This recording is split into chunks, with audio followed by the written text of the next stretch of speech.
Okay, so for years, you have to picture this. Curt Cignetti is the assistant. He's in the shadow of the one and only Nick Saban at Alabama. He'd even used Saban's championship ring as a recruiting tool, letting high school kids hold it to get them to sign. But now, oh, the tables have turned. Cignetti is the architect. He's built his own powerhouse, leading the #1 ranked Indiana Hoosiers, and he is on the verge of getting a championship ring for his own finger.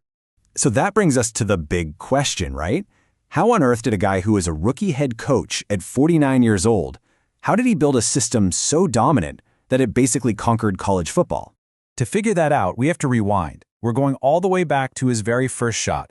After almost 30 years as an assistant coach, Cignetti finally gets the top job. And it's not just any job, it's at a small Division II school where his own father was a certified Hall of Fame legend. Talk about pressure. And let's be real about the challenge he was up against. I mean, think about it. You're 49, it's your first head coaching gig, you're stepping into the massive shadow cast by your own dad. Oh, and by the way, the team was terrible. They'd only won 4 conference games in the past 2 years combined. The whole thing could have been a disaster. So what did he do? Did he play it safe? Nope. He didn't just tweak a few things. He basically took the old way of doing things, threw it in the trash, and started from scratch, forging his own blueprint. It was a demanding, totally unconventional system, and he rolled it out from day one. And this quote from his former team captain, Byron Davalis, just says it all.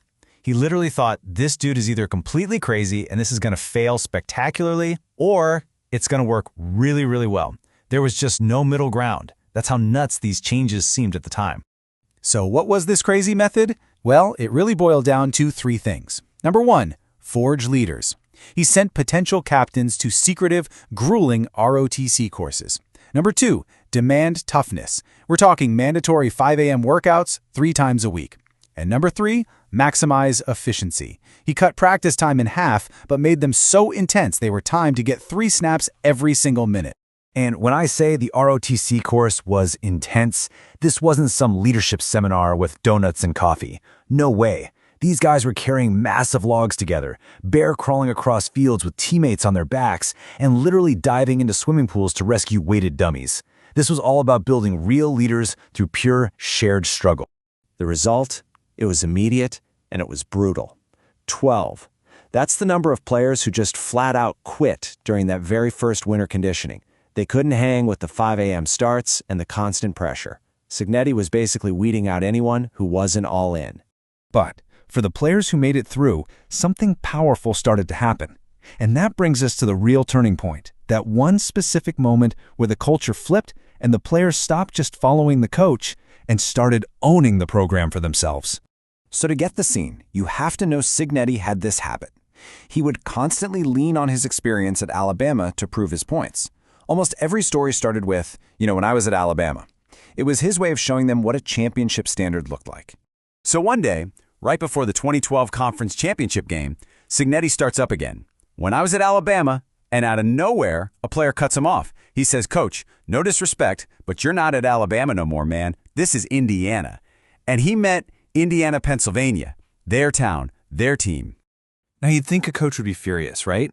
But Cignetti, he just breaks into this huge grin. Because he knew, right there in that moment, that it had worked. His team finally believed in themselves, in their own identity. They didn't need Alabama's legacy anymore. And what happened the next day?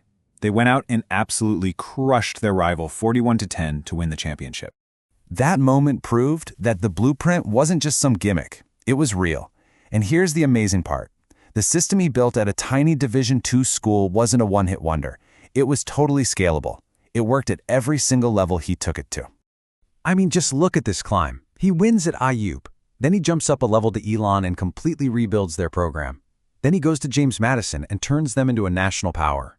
And now, at the highest level, at Indiana, he's taken them to the #1 seed in the whole country. The pattern is undeniable. And if you need any more proof, get this. He is one of only 4 coaches since 1998 to win the AP Coach of the Year award back-to-back. The other guys on that list? Nick Saban, Gary Patterson, Brian Kelly. We're talking about the absolute legends of the sport. And that brings us right back to where we started. The whole story comes full circle. The guy who used to show off Nick Saban's ring to recruits is now about to face his old mentor on the biggest stage in college football, with a shot to finally win a ring all his own. But when you strip away all the wins and the stats, the blueprint was always about people. Years later, Byron DeVallis, that same captain from the very beginning, he remembers his last talk with Cignetti. The coach looked at him and said, "You've got this thing about you that's just special." And that right there is the real legacy of the system, building people up. So it leaves you with this one last thought. Cignetti's incredible journey makes you ask yourself, what's actually more powerful in the end? Is it the incredible lessons you can learn from a great mentor, or is it the tough, uncompromising process you forge all by yourself?